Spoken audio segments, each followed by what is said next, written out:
तो पहला लॉ कहता है कि दोस्तों पर जरूरत से ज्यादा भरोसा ना करें, अपने दुश्मनों का इस्तेमाल करना सीखे। जी हाँ, हान डायनेस्टी खत्म होने के 700 सालों के बाद भी चाइना में अफरा तफरी बनी रही। राज गद्दी के लिए छीना झपटी चलती रहती थी। हर नए राजा को मौत के घाट उतार दिया जाता था और आर्मी तख्ता पलट करती रहती थी।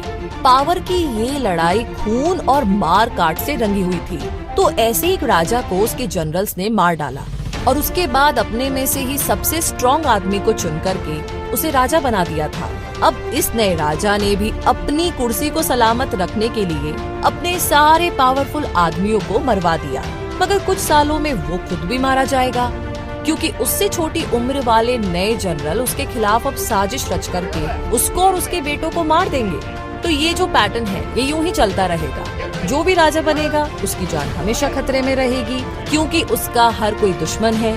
और चाइना का एम्परर बनने का मतलब है कि एक अकेला इनसिक्योर राजा जिसके हाथ में कोई भी असली पावर नहीं है। मगर जब 959 एडी में जनरल चाओ कुयांगिन को पावर मिली, तब ये सारा गेम ही चेंज हो गया। वो एम्परर सुंग बना। उसे अपने सिचुएशन के बारे में अच्छे से पता था कि आने वाले कुछ सालों के बाद में उसका भी खून हो सकता है। तो उसने इस चीज को रोकने का रास्ता सोचा। राजा बनने के बाद एम्परर सुंग ने अपने सभी आर्मी जनरल को पार्टी सेलिब्रेट करने के लिए इनवाइट किया। पार्टी में जब लोग वाइन के नशे में धुत हो गए, तब एम्परर ने जनरल्स को छोड़ करके बाकी लोगों और गार्ड्स को वहाँ से चले जाने का हुक्म दिया। अब एम्परर के साथ कोर्ट में सिर्फ जनरल्स रह गए थे। तो उन्होंने सोचा कि अब तो एम्परर सुंग हमें मरवाने का हुक्म दे देगा, मगर ऐसा नहीं हुआ। जी हाँ, और वो भी पहली बार। एम्परर सुंग ने उनसे कहा कि रोज मेरा दिन डर के साए में गुजरता है। खाने की टेबल और मेरे बिस्तर दोनों जगहों पर मुझे मजा नहीं आता। मुझे यकीन है कि आप में से कोई भी अपने साथ यही सब देखने के लिए राजा बनने के सपने नहीं ले रहा होगा। तो एम्परर सुंग की बात सुनकर के जनरल्स डर गए। उन्होंने एम्परर के खिलाफ कोई भी साजिश ना रचने और हमेशा वफादार बने रहने का वादा किया। मगर एम्परर सयाना था। उसे पता था कि दौलत के लालच में इंसान कुछ भी कर सकता है। तो एम्परर सुंग ने उनसे वादा किया कि जिंदगी जीने का सबसे अच्छा तरीका यही है कि इज्जत और अमीरी में सुकून भरे दिन गुजारे जाए।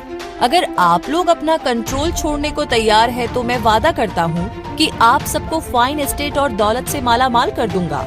अब जनरल्स हैरान थे कि एम्परर उन्हें दौलत और सिक्योरिटी देना चाहता है। अब तो उन्हें डरने की कोई भी जरूरत नहीं थी। तो अगली सुबह हर एक जनरल को उसकी पोस्ट रिजाइन कर दी गई और साथ ही उन्होंने एम्परर सुंग से अपना रिटायरमेंट भी एक्सेप्ट कर लिया। अब वे अपने अपने स्टेट के नोबेल और मास्टर बन गए थे, जो कि एम्परर ने उन्हें दिया था। सिर्फ एक ही झटके में एम्परर सुंग ने अपने दुश्मनों को अपना वफादार बना लिया था। एम्परर सुंग अपना किंगडम एक ही झंडे के नीचे लाना चाहता था। तो दूर साउथ के इलाके हान में सालों से बगावत की लड़ाई चल रही थी। लियू वहाँ का राजा था। जब रेबेल ने सरेंडर किया तो एम्परर ने उन्हें कोई पनिशमेंट नहीं दी, बल्कि उसने राजा लियू को अपने कोर्ट में एक पोजीशन दे दी। यही नहीं, एम्परर ने दोस्ती के तौर पर उसे अपने साथ वाइन पीने के लिए इनवाइट भी किया।